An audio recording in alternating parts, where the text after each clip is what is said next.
Bonjour, je suis Abdoulaye Kanté, enseignant d'anatomie à la faculté de médecine de Bamako. Au cours de cette vidéo, nous allons traiter le muscle grand pectoral.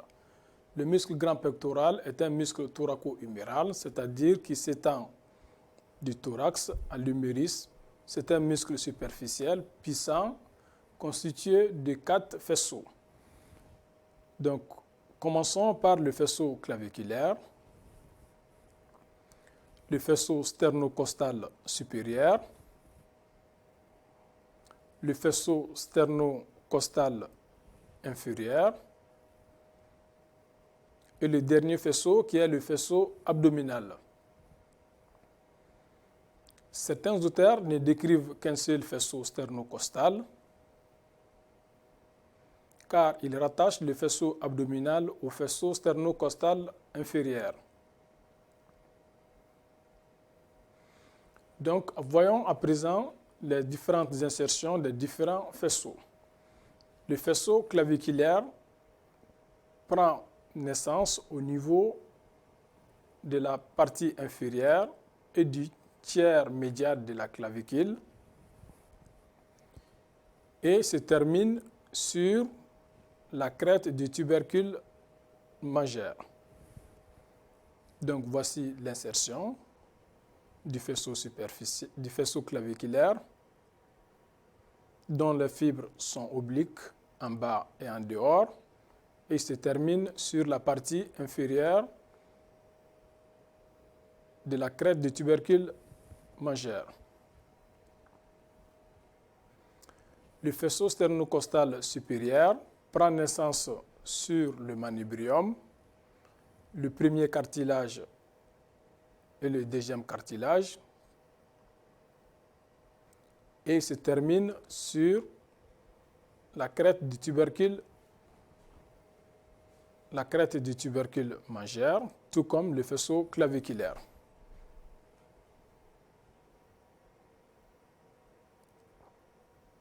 Donc, voici le faisceau sternocostal supérieur, son origine, son trajet et sa terminaison sur la partie inférieure du tubercule, de la crête du tubercule majeur.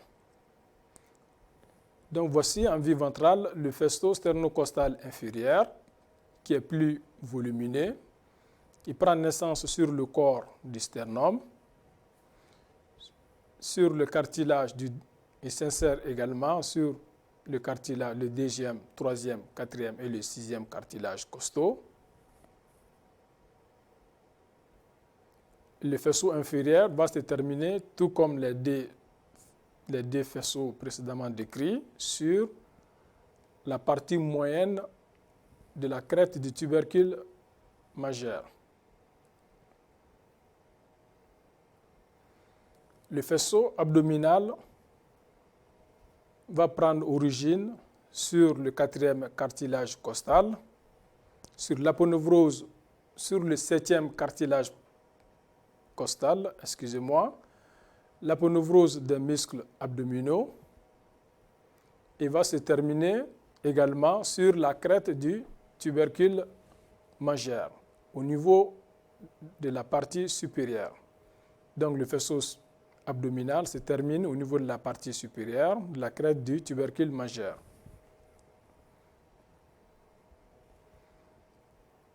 C'est un faisceau qui est grêle par rapport aux 3 autres. Donc, les 4 faisceaux s'insèrent sur la crête du tubercule majeur.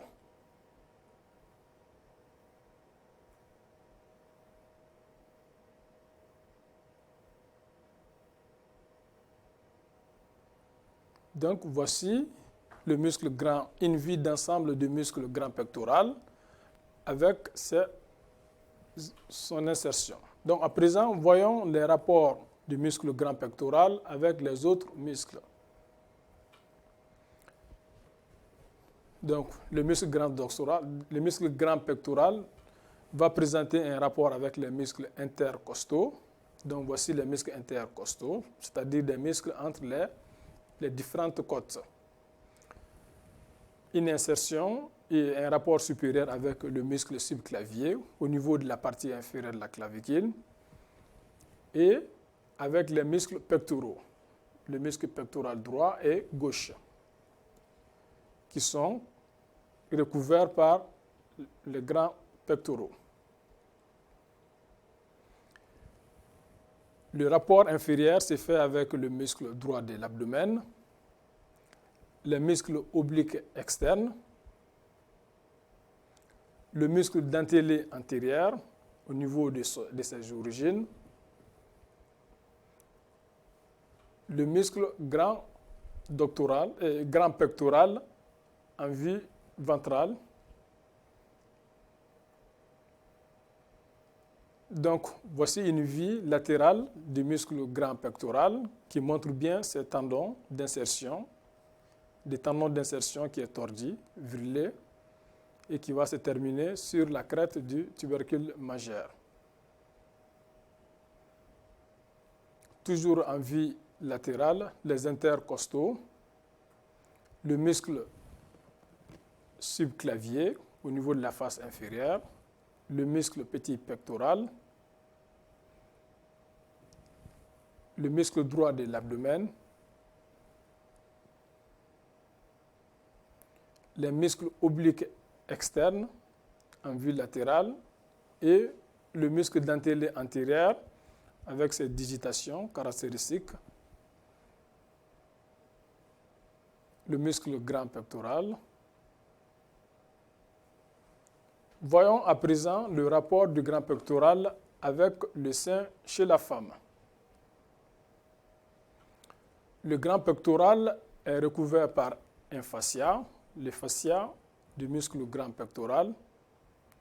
Le sein recouvre le grand pectoral et une partie du dentellé antérieur.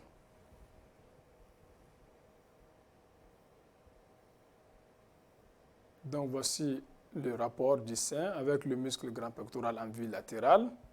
En vue sagittale, le fascia du muscle grand pectoral se dédouble, va donner le fascia pré-mammaire et le fascia rétro-mammaire qui recouvre le sein. Ces fascias entrent dans la constitution du ligament suspensoire du sein. C'est ce fascia, au cours du cancer du sein, qui se rétracte et va donner l'aspect de peau d'orange, qui est caractéristique du cancer du sein chez la femme. Merci, c'est tout pour cette vidéo. On se donne rendez-vous pour une prochaine vidéo. Au revoir.